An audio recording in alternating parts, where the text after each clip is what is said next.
And now it is my pleasure to introduce our workshop speaker. Allison is the host of the Goth Librarian podcast, which covers true crime, haunted places, medieval or medical oddities, and obscure aspects of history. She's also the audio editor for the Generation Y podcast and a research and writer for true crime podcasts Murderish and the Minds of Madness podcasts.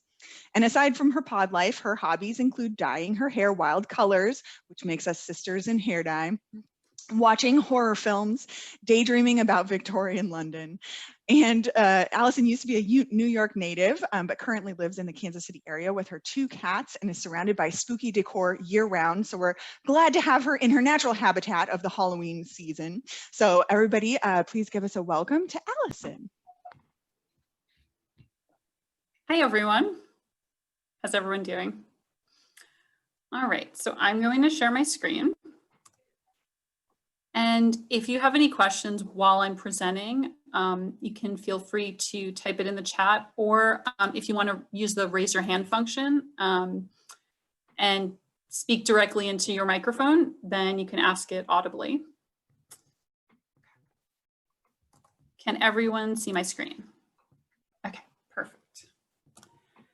Okay, so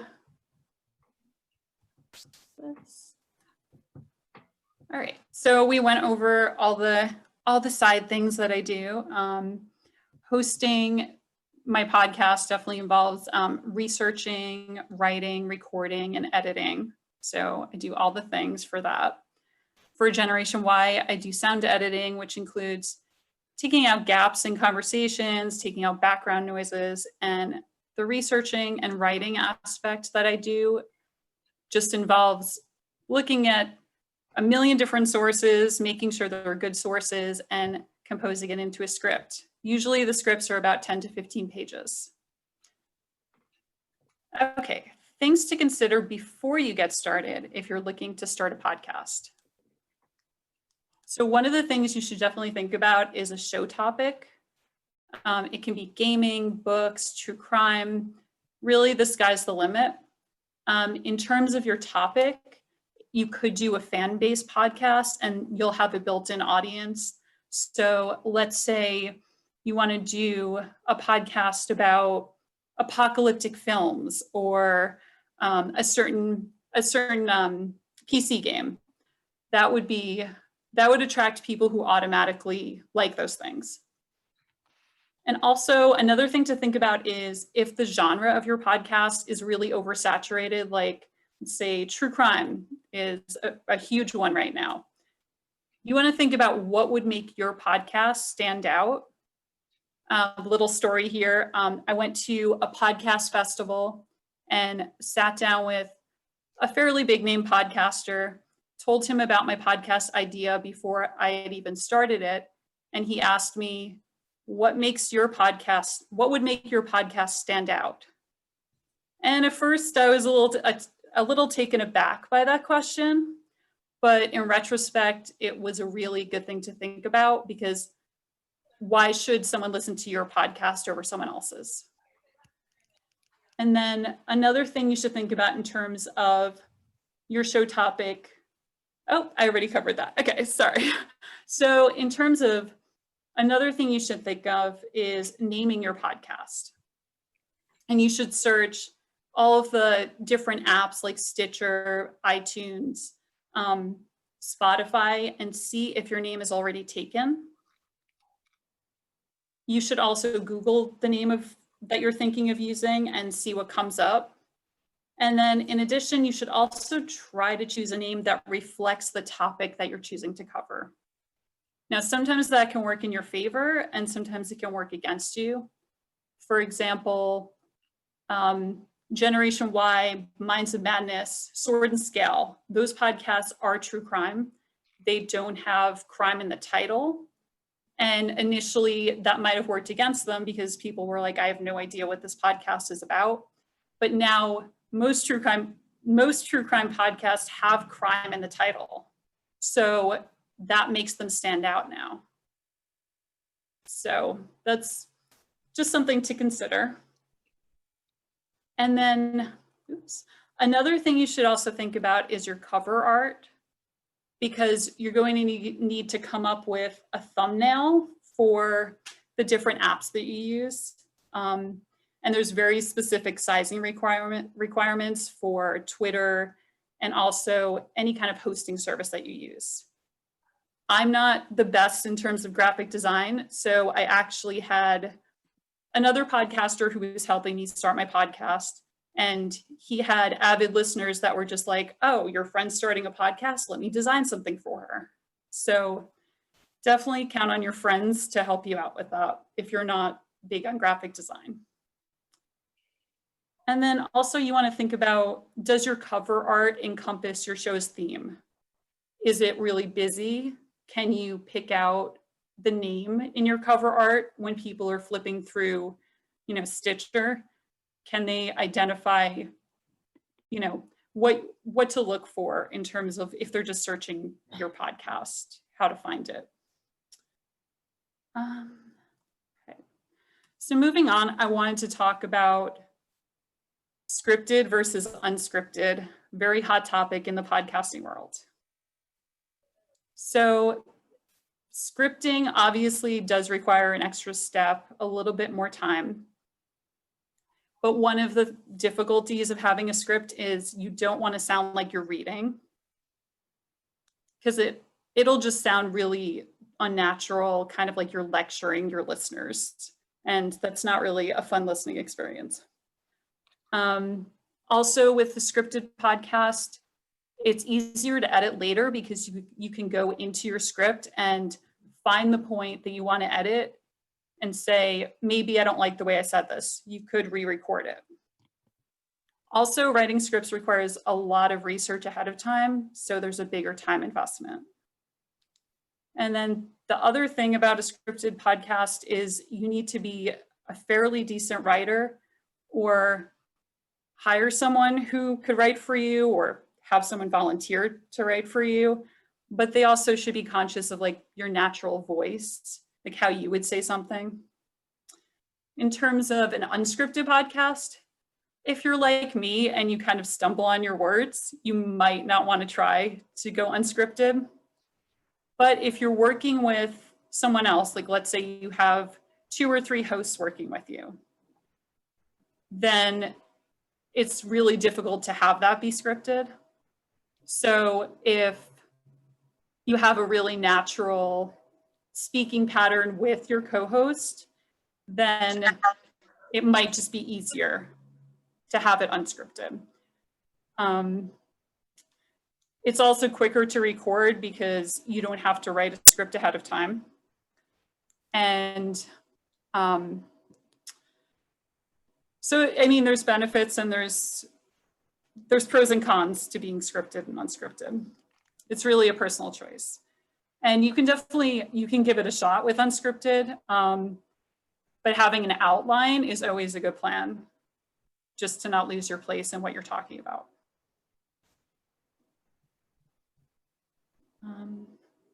So now I want to talk about show format, which if you listen to podcasts, I'm sure you're pretty conscious of the different types.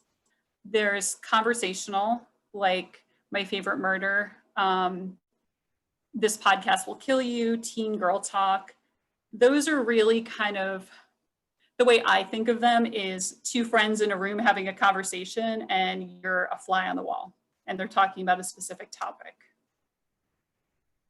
So that's one type, and maybe you prefer to listen to that type, but that's not necessarily what you want your podcast to be.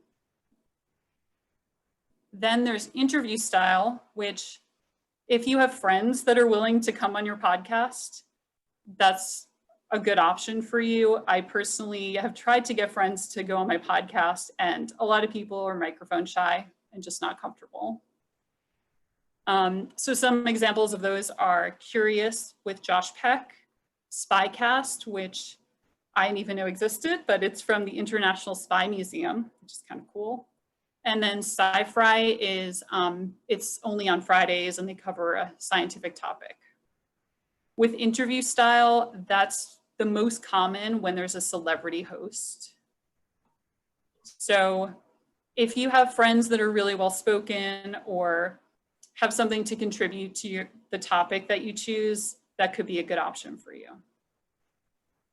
Then we have storytelling, like This American Life, Stuff You Missed in History Class, and Welcome to the Night Vale. And those are basically narrative styles. So almost like if you're watching a news show, that's a storytelling format. And those are always scripted, in my experience. And then we have just a few other types. I couldn't cover them all. Advice call-in, like John Green and Hank Green. Reviews, so you could do film reviews, book reviews, really anything. Cultural, social commentary. So maybe that could cover anything from current issues to your own kind of experiences. I don't know if you guys are familiar with the podcast Mortified, you know, where someone's reading from their journal in front of a live audience.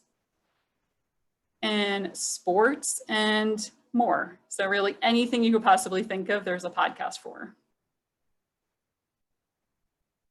So does anyone have any questions so far?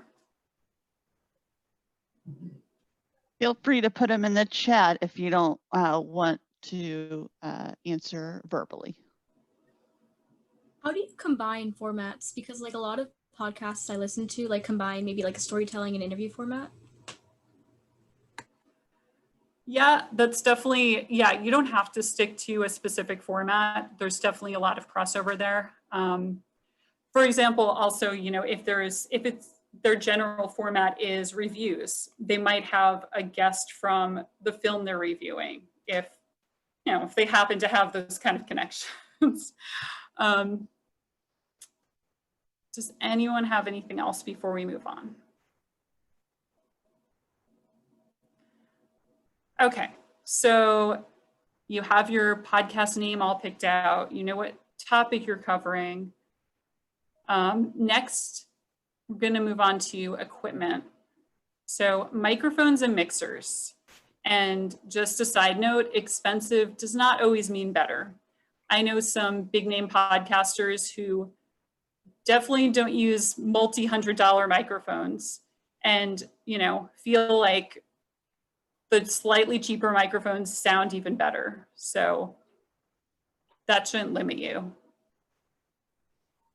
Okay, so microphones generally range from $80 to way over $400. There's quite a range. Really depends on where you buy it from. There's an assortment of microphones on Amazon. There's specialty electronic websites where you can get microphones at a discounted rate. So I would shop around. And there are two types of microphones that podcasters use, dynamic versus condenser. So with a dynamic microphone, I want you to think of it as almost like a soft focus filter on a camera. It hides all the blemishes that are going on in the background. So let's say someone's using the bathroom in the background. It's going to mask that. And it's really great if you have more than one host, because you're less likely to pick up on them breathing super heavily into the microphone. It's also ideal if you don't have a super quiet place to record. Most people don't. I know a lot of podcasters who will go into their closet with cardboard boxes and a bunch of pillows and put the microphone in the middle of the pillows just to make it slightly quieter. With a condenser mic, it's extra sensitive and it picks up every little sound, but your final result will be slightly louder. So you won't have to do as much leveling when you play it back. So if you don't want to pick up, let's say you live on a busy street and there's cars passing by all the time, I would go with a dynamic mic. If you're going to do a lot of editing, then it matters a little bit less.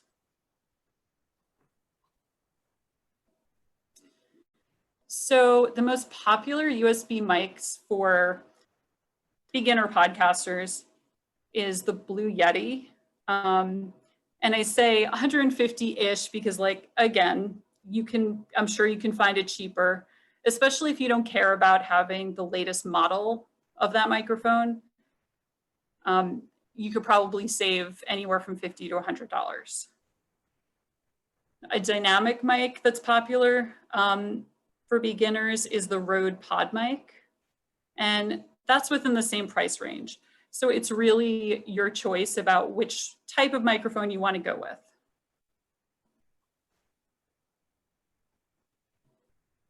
Then you can start thinking about mixers. Personally, I don't use one. I just use a USB mic that plugs right into my laptop, and I record directly with my editing software. But I will say, if you do have multiple hosts, a mixer might be a good idea, because if you have a speaker that is really, really quiet, then you can turn their levels completely up. If you have someone who has a very booming voice that's going to overpower yours conversationally, then you put yourself lower at a lower volume. So it does give you options that you don't necessarily have when you just plug in directly with a USB mic. And I said everything on the slide. Okay. And then I also just want to say, some big name podcasters will just hit record and then publish directly to their hosting service. Some people will just use their cell phone and use a recording app and post that directly. Is that the worst thing in the world? No, not necessarily, but you will hear a difference in quality if you do that versus using a USB mic and actually editing when you're done. So why edit? Whether you realize it or not, everyone has mouth noises that any microphone will pick up. So popping P's, very common. If your mouth is slightly dry, you'll hear some kind of crinkle noise. You can hear gulps, throat clearing, you know, your little brother crying in the background, anything like that. And you will have a more polished and professional final product if you do take the time to edit. So I want to go through some of the popular editing softwares that you could use. The first one that is probably the most common when people are starting podcasting is Audacity. And I think a huge part of the appeal is that it's free. It's very easy to learn, but I will say there aren't a lot of editing tools to work with. Amplification really isn't that good on there. And I personally feel it doesn't end up sounding as good as some of the other software that I'm going to tell you about.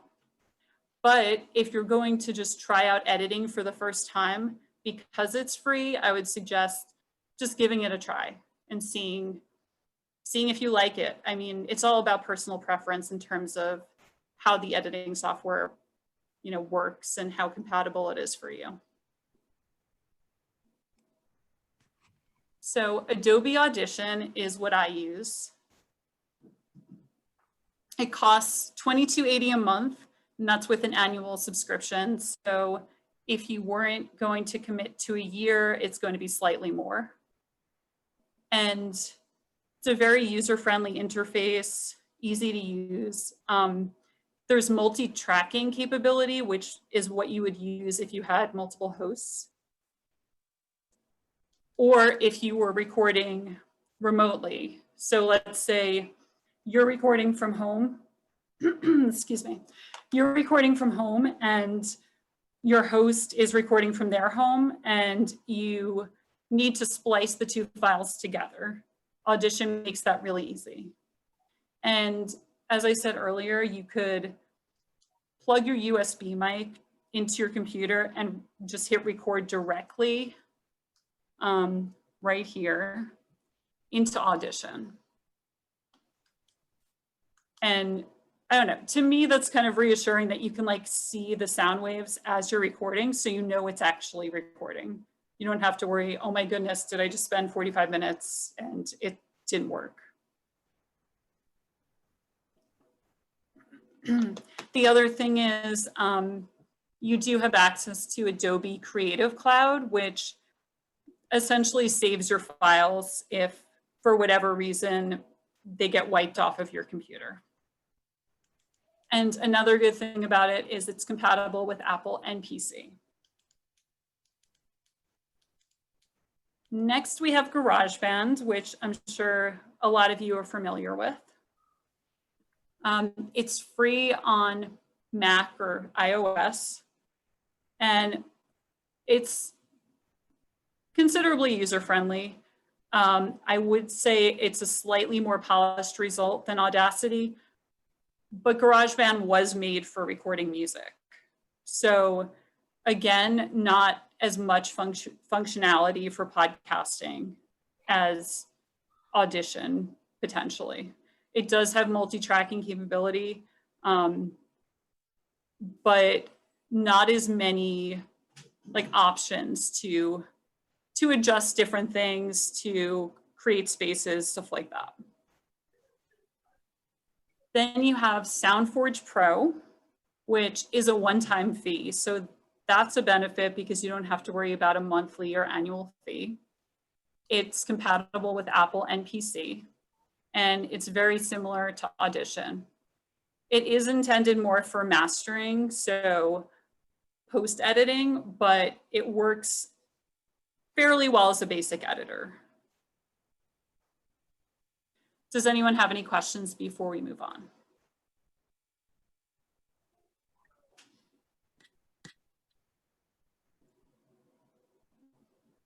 Okay, so next we're going to move on to leveling and compression software.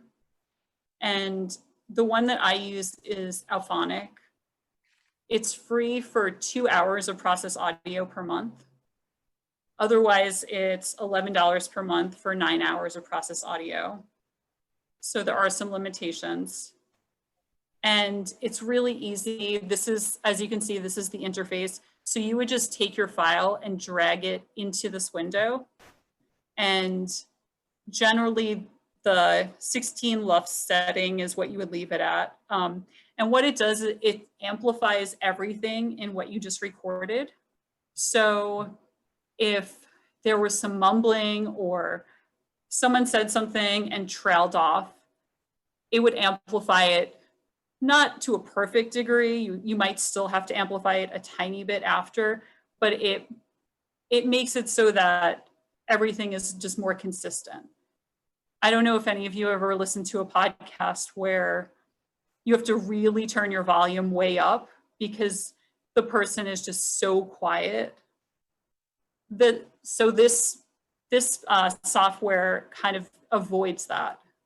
You'll always be heard when you level your final product. And then we have podcast hosting services. So this is what pushes your podcast out to the different apps. And without them, no one's going to be able to find your podcast by searching on Apple Podcasts, Spotify, etc. So this kind of does that work for you. So a lot of beginning podcasters use Podbean because the basic account is free. And again, if you're just trying this out for the first time, I would suggest trying Podbean. You could kind of upgrade to one of these pay services if you're not happy with it. But it's less of a commitment if you're trying a free service versus, paying outright. And as you can see, there's very different pricing for all three of them. And these aren't the only podcast hosting services. I'm sure there's many more. These are just the most well-known ones. So, and there's different tiers based on how much storage you need. I would say the best one, if you're concerned about stats, seeing how your viewership, increases and stuff like that, then Libsyn is the way to go. And Libsyn and Blueberry push it out to social media. So you can enter hashtags. You can enter show description, like, episode 12 is released and it's about this. And it's just a really good way to promote when you release new episodes. Any questions about that?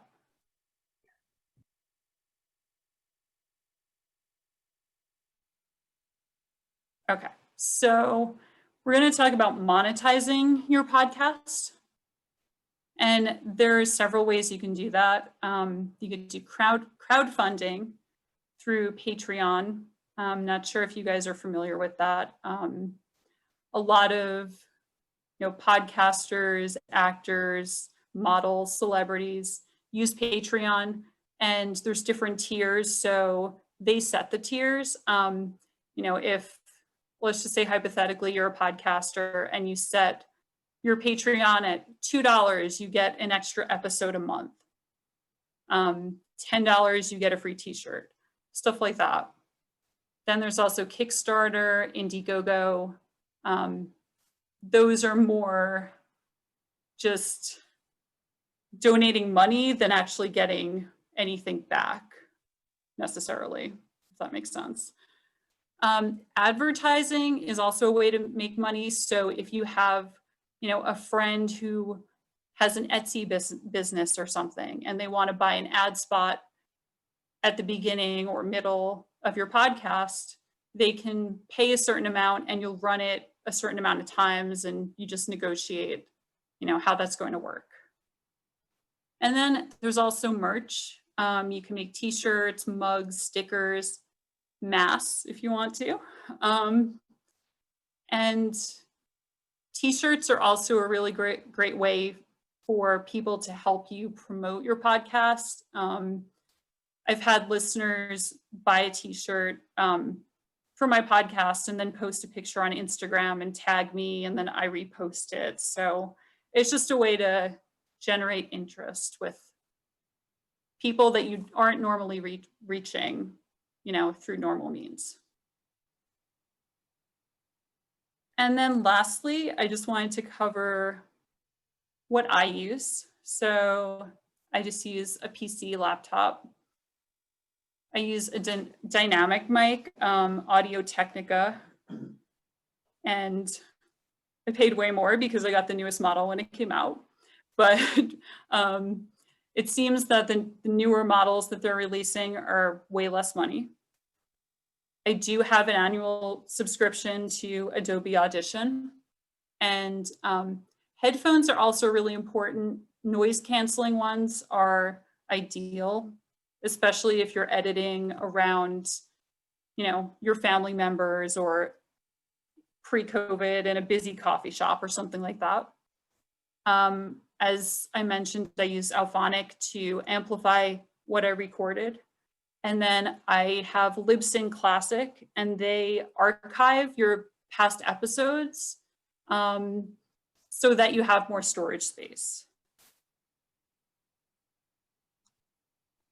Okay, so who has questions? I do have a question that just came in the chat. Can you talk a little bit more about what Alphonic does when you use it? So I'm going to have a special guest here. So this is Justin from Generation Y. He's going to talk to you a little bit more about Alphonic, because he knows slightly more about it than I do. So I'm gonna stop sharing my screen so you can see me. Go. All right, what was the question exactly? Just how Alphonic works and leveling? Yes, correct. Yeah. So Alphonic is the industry standard. It will bring your levels up or your volume up to the industry standard, which will allow, like she said, everyone to hear you. It's really good for just leveling voices. So if you do have, say, you and a co-host, and you're both talking, my voice projects far more than Allison's. It will make our voices the same as far as volume goes. And that's what it's really for, is leveling out and bringing the amplification up of all of it. Now, sometimes it will amplify background noises, and that's just something that you would edit out by inserting a space of silence or something like that. Thank you. No problem. Does anyone else have any questions about what I covered?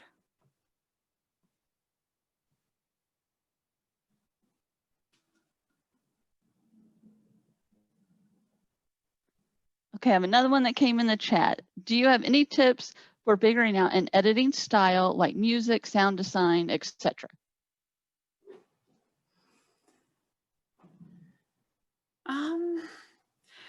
That's a tough one to answer.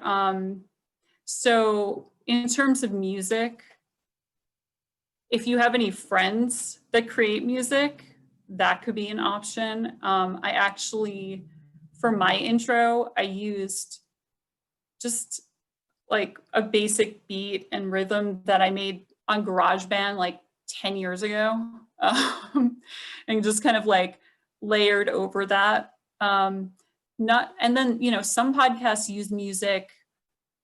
For example, I use music when I am moving through different topics. So I did an episode about medical oddities, and I covered, wow, I'm blanking on what I covered. So, okay, a true crime episode that I did about, usually with my true crime episodes, I'll cover 3 different topics. And so when I'm done with one case, I'll have transition music leading into the next case. And so that's a stylistic choice. It's really your personal preference. In terms of editing style, it really depends on what you think feels natural in terms of like how much space you leave between sentences. I had a friend listen to my podcast and say, "You talk a little fast and you didn't give me time to process what you just said last. You just moved on into the next sentence." And that was really great feedback for me because I didn't think that there was anything wrong with the spacing. So just kind of took his criticism and ran with it. And a lot of people agreed it sounded way better. So that's an important part of it too, is when you record, definitely play it back for friends and family. I know it's a little scary to get criticism or praise. Some people might say, wow, you're really onto something. But I think it's important, even maybe before you release it. And what I did in terms of releasing my podcast was I released 2 teaser episodes and then waited a few weeks in between and then started releasing some more. So I would say sometimes it's beneficial to have a bunch of episodes recorded. That way you're ready to go once your hosting service is set up. Okay, we got a couple more in the chat. First one, are there any common mistakes to be aware of with podcasting? That's also an opinion question too, because I will say being so skilled at editing at this point, I can listen to a podcast and say, they just hit record and publish. They didn't do any background work. I guess in terms of common mistakes, I would say,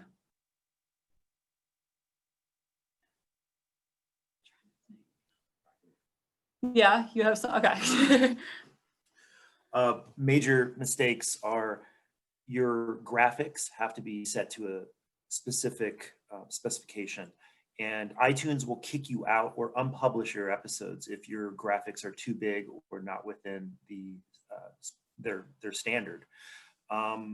Also, you want to upload MP3s to your hosting company, not waves. That's something that a lot of podcasters learn the first time. They'll try to upload a raw wave file. It's too big and it will take up all your space and not stream. So you got to find the nice feathering point of how good a quality of an MP3 you want to upload before it, you want to upload the smallest MP3 as possible, but have it still sound good. And I would also say avoid obscenities or any inappropriate images, because they will just kick you off, ban you. That's really important. And then also in terms of hosting services like Libsyn, for example, they ask you, what audience does this fit into? It's okay to, if you want to curse on your podcast, but definitely make sure that you categorize it as explicit, because otherwise, yeah, you might get reported or something like that. So because, I cover true crime, there might be people that are really sensitive to those topics. And so I always mark mine as explicit. Now, if you're just talking about book reviews, that's really unnecessary. Good. Okay, next one. How long would you recommend different podcast styles be? Any specific lengths that occur or length that causes people to lose interest? We can both answer that. Okay. I would say, I've heard a lot of mixed things. I've heard 20 minutes at least is the sweet spot, because that holds your attention, but it's not, it's not too much of a time commitment. I would say I have a podcast friend his episodes are consistently an hour and a half. I feel like that's a little bit too long. It's really on the cusp. But if you're co-hosting with someone and it's a really engaging conversation, people won't care as much about the length. There's a podcast called 5 Minutes in History, and it's 5 minutes long. And then you have Dan Carlin's Hardcore History, which are 4 hours long. It's a range, but you could consider that most people's commute to work is between 30 and 45 minutes. So that's usually the sweet spot. And then in terms of script writing, so I write scripts for 2 different podcasts. They have very specific formats that they want. For example, one of them wants me to split it up into categories. Like, this is the hook of the episode. This is, the victim, the perpetrator, the trial, the aftermath, and that just keeps her on track. So that's going to vary based on choices that you make, or choices that, if you're writing for someone, makes. I wouldn't say it's similar to writing a screenplay, because it's not really, you don't have to worry about anything in the back, anything behind the scenes. You're just telling a story, and you're trying to do it in a way that is cohesive and makes sense stylistically. And in terms of format, I just use Google Docs. So, yeah. But I will say that I can spend 2 weeks writing a script, and if I'm writing for someone else, they'll make little edits, because they'll think to themselves, that's not how I would say that. And that's just something you have to kind of get past working for someone else. But in terms of writing a script for yourself, I would say it's just what makes sense to you in terms of format. Sometimes it's helpful to have bullet points of a timeline if you're covering history or a case or something like that. Justin has researchers that work for him, and they deliver their research in all different formats. Sometimes it's scripted, sometimes it's bullet points. I prefer bullet points. My co-host prefers scripted. Yeah. Go figure. Great. Thank you so much. We have time for one more question. Oh, and I just saw it pop in the chat. So what are your favorite podcasts to listen to?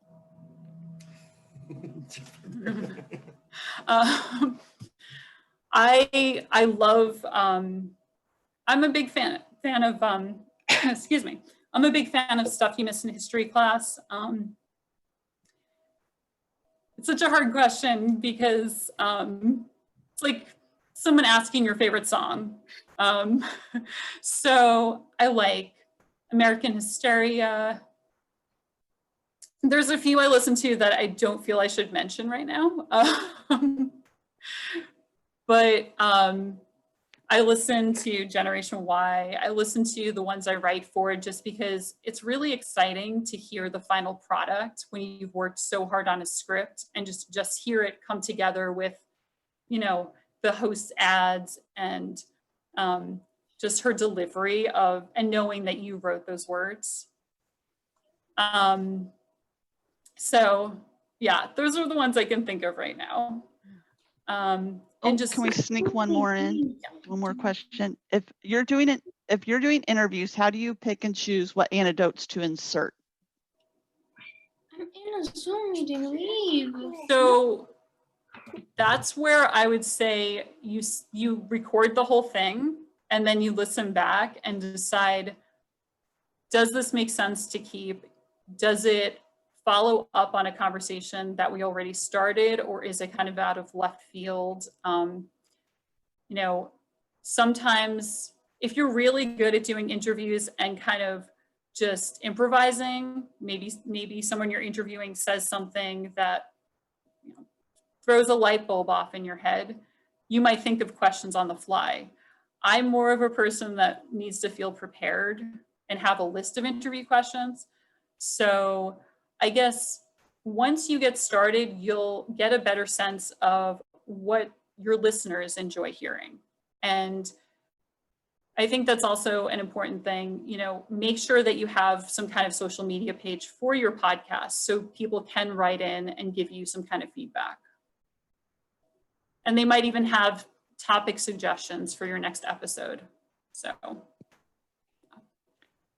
All right, thank you so much. I want to say a big thank you to Allison and to Justin for hopping in on the Q&A.